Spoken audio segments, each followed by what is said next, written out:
আসসালামু আলাইকুম এভরিওয়ান, আশা করি সবাই ভালো আছেন। কে কোথায় থেকে দেখছেন জানাবেন কিন্তু। আজ আমি আপনাদের দেখাবো গ্রামের সৌন্দর্য, সোনালী ফসল। চলে আসলাম আজ পটল খেতে, চকের এই দিক। দেখুন কি সুন্দর পটল ক্ষেত। আমি এদিক থেকে নিচে নেমে যাচ্ছি আপনাদেরকে ক্লিয়ার করে দেখানোর জন্য। আসলে সোনার বাংলাদেশ যে এত সুন্দর তা বলার বাহিরে, শুধু সবুজ আর সবুজ। দেখুন এই পটল ক্ষেতটা কিন্তু অনেক বড়, অনেক জায়গা নিয়ে এই পটল ক্ষেতটা লাগাইয়েছে। আমি বুঝি না, অনেক সময় ভয়েস দিতে যেয়ে উল্টাপাল্টা কথা বলে ফেলি, প্লিজ কিছু মনে করবেন না কেউ।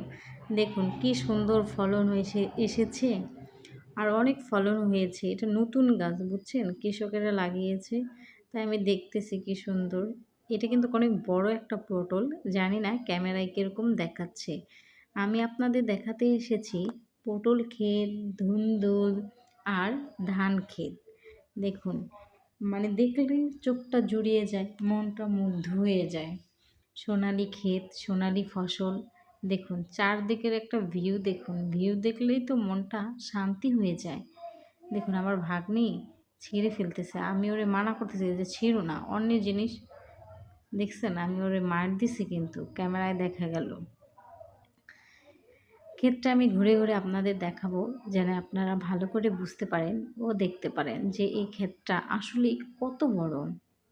আমি এদিক যাচ্ছি যে ভালো করে দেখাই আমার সোনার বাংলাদেশে সোনার ফসল।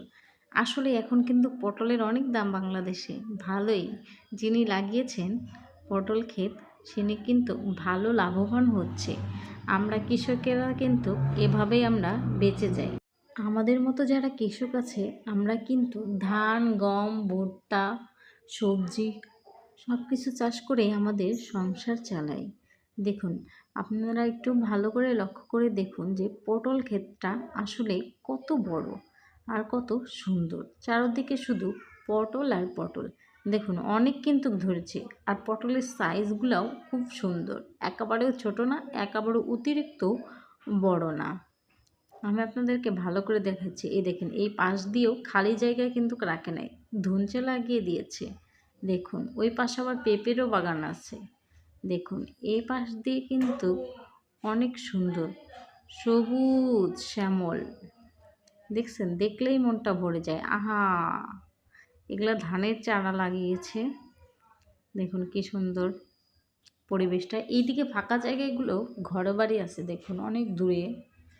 মানুষ ফাঁকা জায়গায় এখন খোঁজে। আগে মানুষের সাথে বসবাস করতে পছন্দ করত, কিন্তু এখন কি দিন এলো, মানুষ শুধু ফাঁকা জায়গা খুঁজে, মাঠের ফসলের ক্ষেত খুঁজে।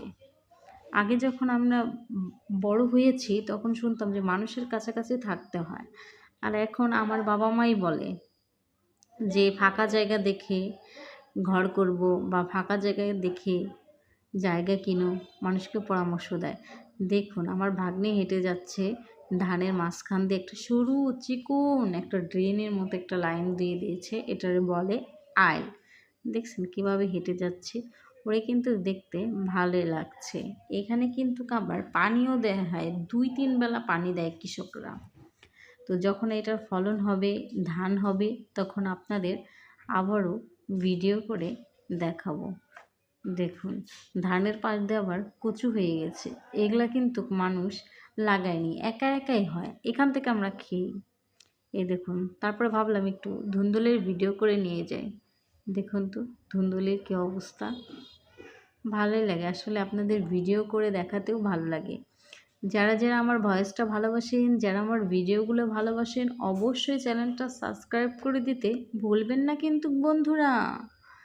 আর বেশি বেশি করে শেয়ার দিয়ে যাবেন, আর কমেন্ট করে জানাবেন আমার ভিডিওতে কথা বলার স্টাইল বা ভিডিওর কোন কোয়ালিটি আপনার অপছন্দ লাগে, বা কোনগুলো ভালো লাগে না, যেগুলো আমার ভুল হয় অবশ্যই আমি চেষ্টা করব শুধরে নিতে। দেখুন ধুন্দুল। আর আপনাদের